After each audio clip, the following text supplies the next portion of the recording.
বলে যারে ভাবি সে তো আপন না, আপন আমার মা জননী অন্য কেহ না। চোখ বুজিয়া মরণ যেদিন হবে, আল্লাহকে জানাই মা চোখের পানি ফেলে। আমার এই সন্তান রে মাওলা কষ্ট দিও না, সবাই ভুলে গেল আমার মাটা ভুলে না। আপন বলে যারে ভাবি সে তো আপন না, আপন আমার মা জননী অন্য কেহ না। চোখ বুজিয়া মরণ যেদিন হবে, আল্লাহকে জানাই মা চোখের পানি ফেলে। আমার এই সন্তান রে আল্লাহ কষ্ট দিও না, সবাই ভুলে গেল আমার মাটা ভুলে না। একবার জোরে বলুন না সুবহানাল্লাহ। বন্ধুরা আমার কথা বলে যায়, যেই মা এত কষ্ট করে ছেলেকে জন্ম দিয়েছে, সে মার ভালোবাসার কথা আপনাকে বলে যায়। আপনি জানেন, আপনারা সবাই জানেন, আল্লাহ আমাদেরকে ভালোবাসার কথা বলেছেন। পৃথিবীতে যত ভালোবাসার জায়গা আছে, মার কাছে ভালোবাসার অন্যতম জায়গা। কিন্তু আল্লাহ তাবারাক ওয়া তাআলা বলছেন, বান্দা যে মা তোমাকে এত ভালোবাসে, পৃথিবীর সব মা গুলোকে যদি এক জায়গায় জড়ো করা হয় আর সব মা ভালোবাসা গুলোকে এক জায়গায় একটা এমন করা হয়, আমি আল্লাহ তার চাইতে কোটি গুণ বান্দা বান্দিকে বেশি ভালোবাসি। জোরে বলুন আল্লাহু আকবার। কিন্তু আমরা বুঝতে পারলাম না, আল্লাহর ভালোবাসাকে ধরে রাখতে পারলাম না। হ্যাঁ আল্লাহর বান্দা বান্দিরা শুনে যান, আল্লাহ আমাদেরকে ভালোবাসেন। সে আল্লাহ বলছেন, বান্দা তোমরা ঈমানের দাবিতে ঈমানকে তাজা করো। 1 নম্বর আখিরাতের প্রতি বিশ্বাস, 2 নম্বর ফেরেশতাদের প্রতি বিশ্বাস, 3 নম্বর কিতাবের প্রতি বিশ্বাস, 4 নম্বর নবীদের প্রতি বিশ্বাস। আমাদের নবীদের প্রতি বিশ্বাস আছে। বন্ধুরা আমার, সময় সংক্ষেপ, এক এক করে আলোচনা করতে আরম্ভ করলাম। হ্যাঁ রাসূলের উম্মতিরা, আদম থেকে নিয়ে বিশ্ব নবী নবী মুহাম্মদ পর্যন্ত আমরা যে নবীগুলোর নাম শুনেছি, আমরা কজনের নাম জানি বলুন দেখি? কজনের নাম? 3 থেকে 4 জন। কিন্তু বন্ধুরে, নবীদের প্রতি ঈমান আনা মানে নবীদের প্রতি প্রেম শ্রদ্ধা ভালোবাসা থাকবে, বিশ্বাস স্থাপন করতে হবে, তবে আপনি সাকসেস মুসলমান। না হলে আপনাকে সাকসেস মুসলমান বলা যাবে না, যাবে না, যাবে না। বন্ধুরা আমার, এই কথা বোঝাতে গিয়ে আল্লাহ তাবারাক ওয়া তাআলার নবী প্রিয় হাবিব বিশ্ব নবী নবী মুহাম্মাদের কথা আপনার জীবনে তুলতে আরম্ভ করলাম। নবীকে মানতে হবে, কিতাবকে মানতে হবে, আখিরাতের প্রতি বিশ্বাস রাখতে হবে, ফেরেশতাদেরকে বিশ্বাস রাখতে হবে, আর সবগুলোকে বিশ্বাস করার পর আমরা একজন অরিজিনাল মুসলমান, তাই তো না? আর অরিজিনাল দাবি করে আমরা বসে আছি, সবাই হাত দেখালাম আমরা অরিজিনাল মুসলমান। আচ্ছা বলুন, আমরা আল্লাহকে বিশ্বাস করলাম, 4টা জিনিসকে বিশ্বাস করে ঈমানটাকে মজবুত করলাম, তারপর আল্লাহ তাবারাক ওয়া তাআলা বলছেন, এই মানুষেরা, তোমাদের যখন ঈমানের পরিধি, ঈমানের ব্যাস মজবুত হয়ে গেছে, এখন তোমাদেরকে আমি আদেশ করছি, আমার বন্ধু, আমার পিয়ারা হাবিব বিশ্ব নবী নবী মুহাম্মদুর রাসূলুল্লাহ পড়ুন সাল্লাল্লাহু আলাইহি ওয়াসাল্লাম যেই মতো ব্যবহার তোমাদের করতে বলে, যেইভাবে চলতে বলে, পৃথিবীর মানুষ তোমরা সেইভাবে চলো। চললেই তোমাদের পরিণাম জান্নাত, আর না চললেই তোমাদের পরিণাম জাহান্নাম। তাহলে এখন আপনার কাছে আমার প্রশ্ন, বিশ্ব নবীর তরিকায় আমরা চলছি তো? খুব ঈমানের সাথে উত্তর দিবেন বাপ। আমরা নবীর তরিকায় চলছি তো? চাচা মিথ্যা কথা বলবেন না, বলছেন ঠিক। রাসূলের তরিকায় চলতে হবে, তার কারণ আল্লাহ বলে দিয়েছেন ঈমানের ব্যাস নবীদের প্রতি বিশ্বাস। আর আমাদের শেষ নবী, শ্রেষ্ঠ নবী, ও আল্লাহর বান্দা, সেই বিশ্ব নবীর ভালোবাসার টানে আমাদের জীবন কাটাতে হবে। কিন্তু প্রশ্ন আপনাদেরকে, নবীর তরিকায় জীবন চলছে তো? না। কি নিয়ে আলোচনা করবেন মাওলানা? এতক্ষণ আপনাকে একটা বাক্য তৈরি করে বুঝালাম। এখন যে আলোচনাটা করব সেটা হলো, নবীজি যা বলবেন, যা করবেন, আমরা উম্মতেরা তা করে দেখিয়ে আল্লাহ জান্নাতের বান্দা হব, নায়ক হব ইনশাআল্লাহ। জোরে বলুন ইনশাআল্লাহ। কিন্তু বাপ, আপনার কাছে প্রশ্ন আমার থাকবে, কি নবীজি করেছেন, আমরা কি করব? মৌলভী সাহেব, আল্লাহ পাকের নবী যে ব্যবহার দেখিয়েছেন, ঈমান আনার পরে, মুসলমান হওয়ার পরে আপনার সর্বপ্রথম যে কাজটা করে দেখাতে হবে, সেটা হলো আপনার ব্যবহার দিয়ে মানুষকে পাগল করে তুলতে হবে। বুঝতে পারেননি? ব্যবহার দিয়ে মানুষকে পাগল করে তুলতে হবে। মাওলানা, ব্যবহার দিয়ে মানুষকে পাগল করে তুলবে, এরকম তো আমাদের ওয়াজ শোনা ছিল না। দেখুন দেখুন দেখুন, তাকান, কি দিয়ে আল্লাহকে ভালোবাসা দেখাবেন? ঈমান দিয়ে। ঈমান কিসে টিকে থাকবে? আপনি শ্রেষ্ঠ ইবাদত দিয়ে। আল্লাহর বান্দা, ইবাদতের ভিতরে যা কিছু আপনি করছেন আলহামদুলিল্লাহ, এতগুলো ইবাদত করার পর একজন মানুষ জান্নাতে যাওয়ার জন্য যথেষ্ট পরিমাণে যে প্রয়োজনটা আছে সেটা হলো আপনার ব্যবহার। আপনার ব্যবহার যদি ভালো হয় জান্নাতের নায়ক হবেন। প্রমাণ, নবীজিকে সাহাবারা প্রশ্ন করছেন, ইয়া রাসূলুল্লাহ, জান্নাতে যে মানুষগুলো যাবে তাদের ভিতরে কারা বেশি জান্নাতে যাবে? তো নবীজি বলছেন, হুসনুল খালক, যাদের ব্যবহার ভালো তারা বেশি জান্নাতের নায়ক হবে, নায়িকাও হবে। ও বাবা, এবার আপনাকে বলি, আপনার ব্যবহার সম্পর্কে এখন ওয়াজ শুরু করলাম। আপনার ব্যবহার আপনার কাছে আছে, কিন্তু চলতে ফিরতে যা দেখছি বাবা, আপনার আমার চাইতে খারাপ ব্যবহারের মানুষ আর কেউ হতে পারে না। কি করে মূল বিষয়? ও বাবা, থানাতে 15 জন লোককে ধরে নিয়ে গেল। 15 জন লোককে ধরে নিয়ে গিয়ে দেখা গেল, খবর পাওয়া গেল এখানে 13 জনই মুসলমানের বেটা। কিসের জন্য ধরে নিয়ে গেছে গো? তো বলছে এরা গাঁজা পাচার করছিল। জোরে বলুন নাউজুবিল্লাহ। কি পাচার করছিল? আল্লাহু আকবার কাবীরা। এই আল্লাহর বান্দা, পুলিশ 10 জনকে গ্রাম থেকে হট করে উঠিয়ে চলে গেল। কি করলো গো? কাকে ধরে নিয়ে গেছে? বলে অমুকের ছেলেকে। এরা কি কাজের সঙ্গে জড়িত? বলে আর বলিয়েন না, এরা বম তৈরি করছিল। ও বাবা, নবীজি আপনাকে বম তৈরি করতে বলেছে? গাঁজার ডিলার হতে বলেছে? সুদের কারবারি হতে বলেছে? না, আপনার ব্যবসাতে পোকা লেগেছে, আপনার ইমানে পোকা লেগেছে, আপনার ব্যবহার খারাপ হয়ে গেছে। আপনার ব্যবহার দেখে অমুসলিমরা পাগল হয়ে আপনাকে বিশ্বাস করে বলবে, নিশ্চয়ই তুমি রাসূলের উম্মত, নিশ্চয়ই তুমি একজন সচ্চা মুসলমান, নিশ্চয়ই তুমি পাকা ইমানদার। আল্লাহর বান্দা, ব্যবহার খারাপ দেখিয়ে দিয়ে ইমানের ডাক দিলে ইমানের ডাক টিকবে না, টিকবে না, টিকবে না। বন্ধু, আপনি প্রশ্ন করে বলবেন, মাওলানা নবীজি কি ব্যবহার দেখে ইসলাম প্রচার করেছে সেই বিষয়গুলো একটু বলবেন। হ্যাঁ, নবীজি যেই পাঠ অনুসরণ করে, যে পাঠ দিয়ে মানুষকে দিনের দাওয়াত দিয়েছেন, সে কথা আপনাকে বলে যাব। নবীজি তারওয়াল দিয়ে নয়, চোখ রাঙি দিয়ে নয়, কষ্ট দিয়ে নয়, ইমানের সাথে জীবন যাপন করেছেন মানুষকে ব্যবহার দেখে দিয়ে। একটা ব্যবহারের কথা আপনাকে বলি, ও আল্লাহর বান্দা, বিশ্ব নবী মুহাম্মদ রাসূলুল্লাহ জীবনে একটা ইতিহাস আপনাকে তুলে দিই। মাওলানা কি তুলে দিবেন?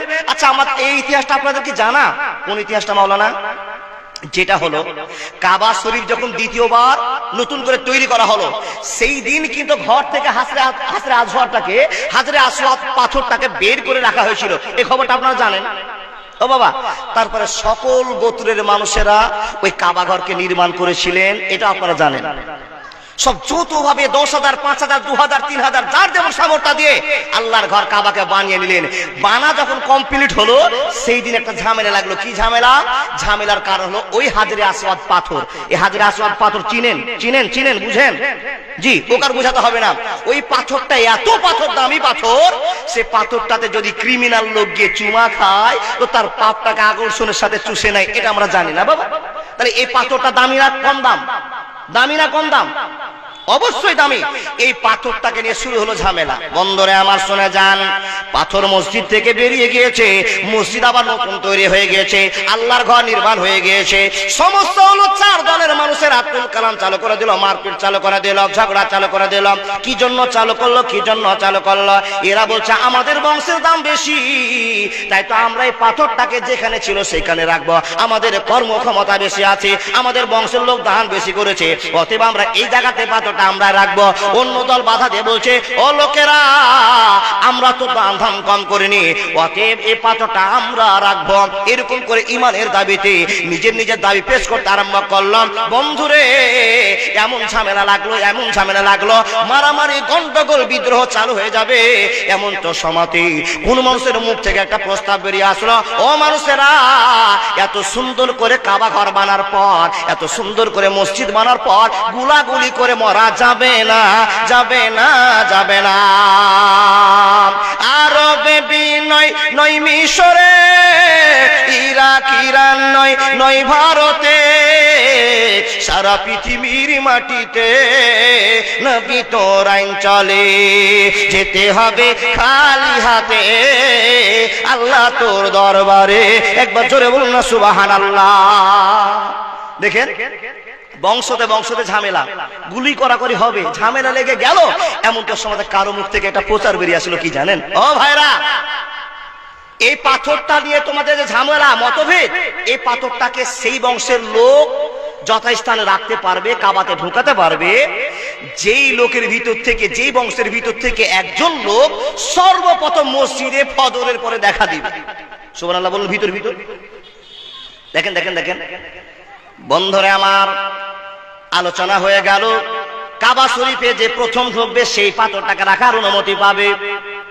বারবার ওয়াজটা আপনার শোনা, কিন্তু আপনাকে এখানে একটা কথা বোঝাবো, নবীর কত দাম, কত মান, কত ব্যবহার সুন্দর। আল্লাহ তাবারাক ওয়া তাআলা বলছেন, ওয়া ইন্নাকা লাআলা খুলুকিন আযীম। নবী হে, আপনাকে যে ব্যবহারটা দান করা হলো, আপনাকে যে রহমতটা দেওয়া হলো, আপনাকে যে বংশমর্যাদাটা দেওয়া হলো, আপনার ব্যবহারটাকে যত নরম করা দেওয়া হলো, এ নবী শুনে নাও, গোটা পৃথিবীতে যত মানুষ আছে আপনার ব্যবহারকে মেনে শেষ করতে পারবে না। এমন মহব্বত আপনার অন্তরে আছে, এমন ব্যবহার আপনার ভেতরে আছে। এ নবী তুমি শুনে নাও, গোটা পৃথিবীর জন্য রহমাতাল লিল আলামিন।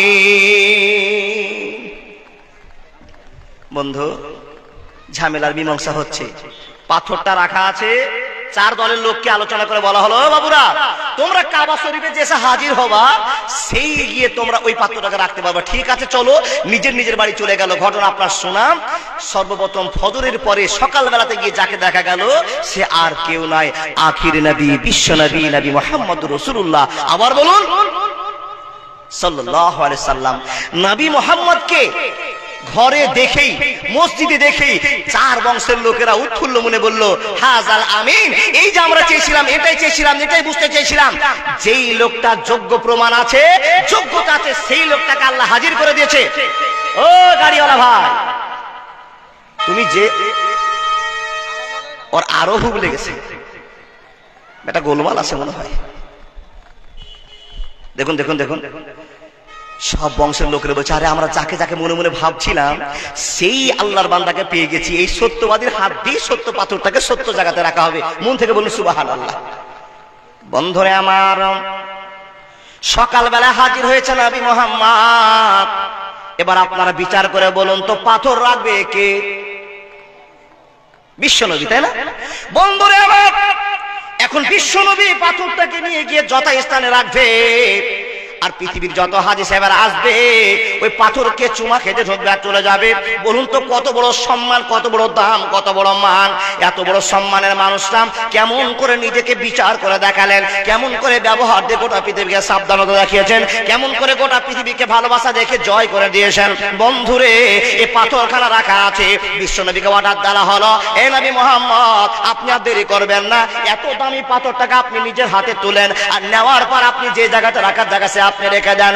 নবী চিন্তায় পড়লেন, হে বন্ধু বর আব্বা জান, আপনাকে খোলসা করে বোঝাতে আরম্ভ করলাম। বিশ্বনবী আসলেন পাথরের কাছে, আসার পরে সংক্ষিপ্ত টাইমে আপনাকে বলতে আরম্ভ করলাম। নিজের ঘাট থেকে চাদরটাকে টানলেন, নিজের চাদরটাকে বিছিয়ে দেওয়ার পর নবীজির বিচার দেখেন, ব্যবহার দেখেন। ও বন্ধু আমার, আব্বা জানেরা, আল্লাহ নবী তো নায়ক হয়ে গেলেন, মহামানব হয়ে গেলেন। সবার প্রথমে মসজিদে আল্লাহ নবী ঢুকতে পেরেছেন, ক্ষমতা তোর বিশ্ব নবীর।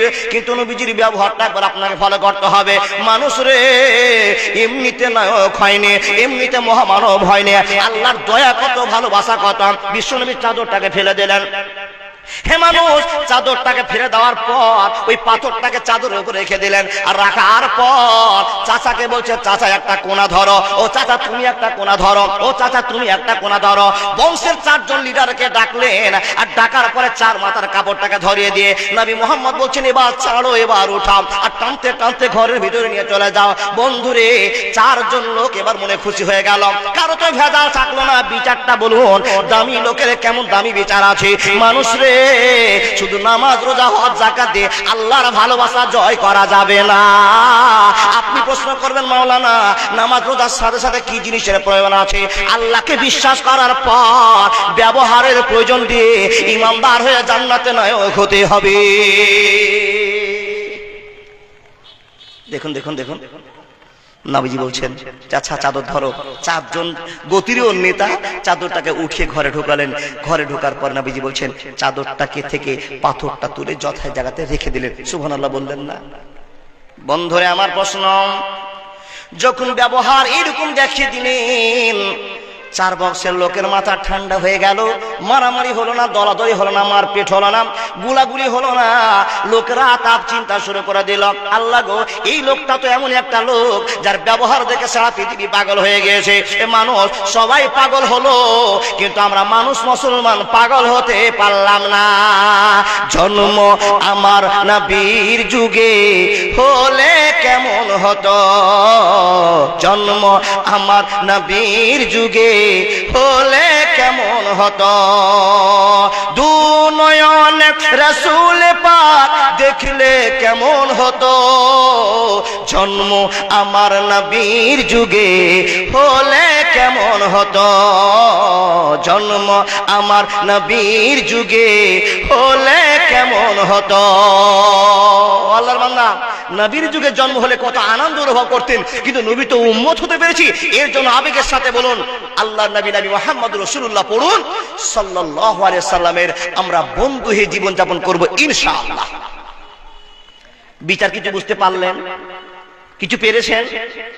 ব্যবহার দেখেন, এত সুন্দর ব্যবহার দেখালেন, গোত্রীয় মানুষরা পাগল হয়ে গেল, কিন্তু নবী মোহাম্মদ পাগল করে দেওয়ার পর প্রস্তাব রেখেছে, ও চাচা তোমরা 365টা দেব দেবতার পূজা করিও না, তোমরা যাকে মানছো সে তোমাদের উপকার করতে পারবে না, একবার তাদেরকে ছেড়ে আশহাদু আল্লা ইলাহা ইল্লাল্লাহ ওয়া আশহাদু আন্না মুহাম্মাদান আবদুহু ওয়া রাসূলুহু, এই কথার যখনই ডাক দিয়েছে তখনই তো ব্যারাম চালু হয়ে গেছে।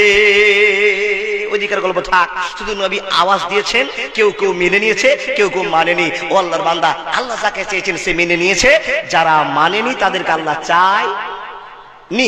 দেখুন ব্যবহার দিয়ে কেমন ইসলাম প্রচার করেছে। আপনি সেরকম মানুষ হতে পারবেন কিনা জানি না।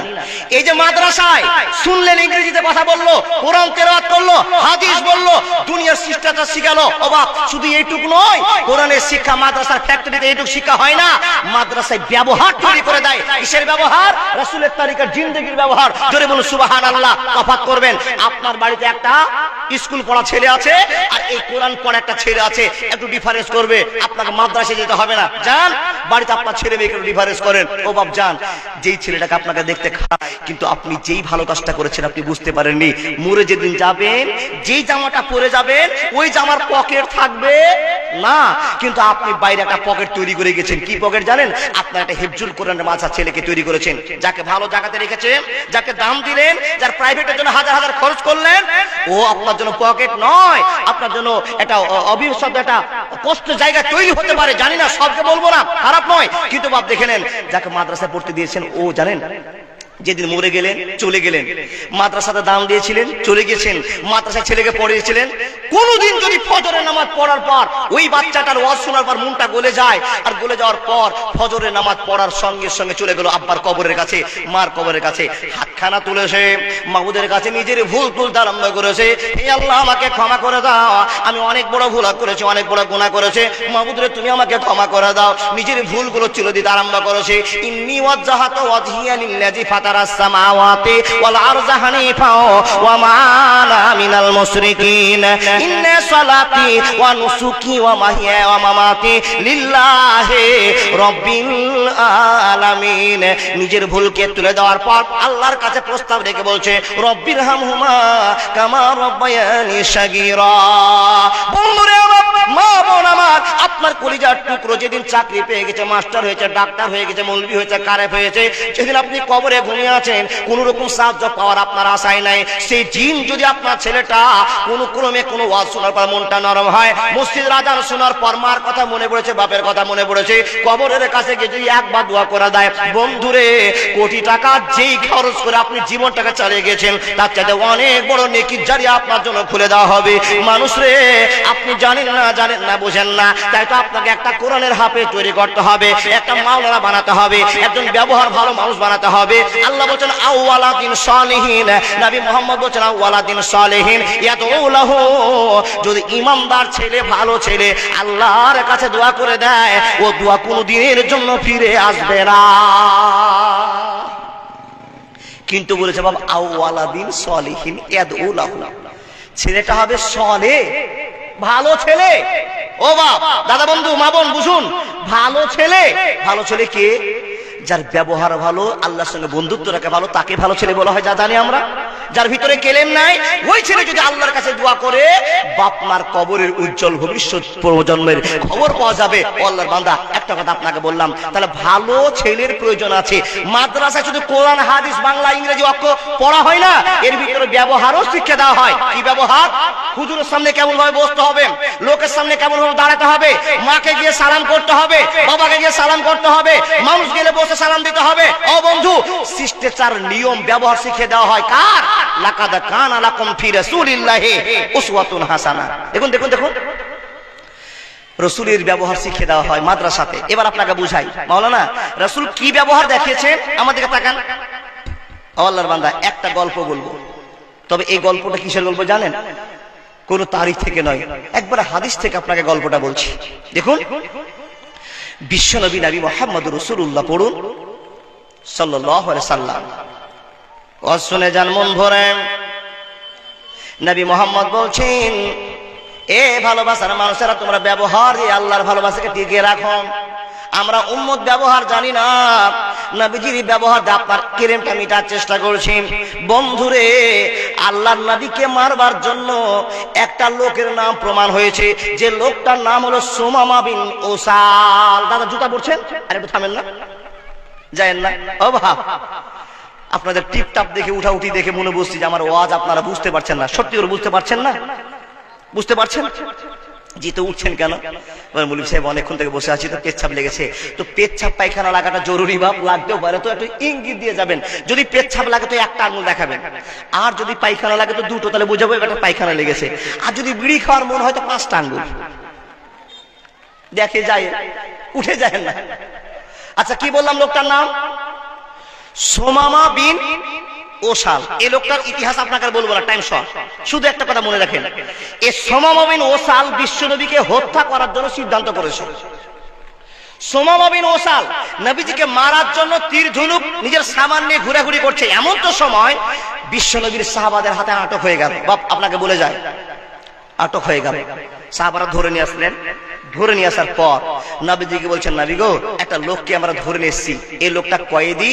এই লোকটার কাছ থেকে আমরা জানতে পেরেছি, এই লোকটা আপনাকে, পৃথিবীর যত মানুষ আছে সব মানুষের সাথে আপনাকে বেশি ঘৃণা করে। কে? এই সুমামা বিন ওসাল। আর আপনাকে মারার জন্য একটা রাজা, একটা বাদশা, আর এই বাদশা আপনাকে না মারলে শান্তি পাবে না, এই উদ্দেশ্য নিয়ে এসেছিল, কিন্তু আমাদের হাতে গ্রেফতার হয়েছে। নবীজি বলছেন, একে আটকে রাখো।